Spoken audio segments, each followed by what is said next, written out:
அனைவருக்கும் வணக்கம். சிவராத்திரி பூஜையில் 2ஆம் ஜாம பூஜையை பற்றி இப்போது பார்க்கலாம்.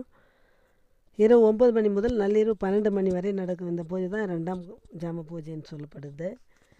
சிவபெருமானின் திருவடியை தேடிச் சென்ற விஷ்ணுவால் ஈசனுக்கு செய்யப்படும் பூஜையாக இந்த 2ஆம் கால பூஜை பார்க்கப்படுகின்றது. இந்த கால வேளையில் பஞ்சாமிர்த அபிஷேகம் செய்யப்படும். பச்சை கற்பூரம் பன்னீர் சேர்த்து அரைத்து சாத்தப்படும். வெண்பட்டு ஆடை அணிவித்து அலங்காரம் செய்வார்கள். வில்வம் தாமரை பூவால் அலங்காரம் செய்யப்படும். துளசி கொண்டு அர்ச்சிக்கப்படும். பாயாசம் நிவேதனமாக படைக்கப்படும். யஜுர்வேதம் 8ஆம் திருமுறையில் கீர்த்தி திரு அகவல் ஆகியவை பாராயணம் செய்யப்படும். நல்லெண்ணெய் தீபத்துடன் பூஜை நடைபெறும். இந்த 2ஆம் கால வேளையில் சிவபெருமானை வழிபட்டால் செல்வம் செழித்தோங்கும், திருமாலின் அருள் கிடைக்கும் என்பார்கள். நாமும் ஈசனை வணங்கி அவன் அருளை பெறுவோம். நன்றி, வணக்கம்.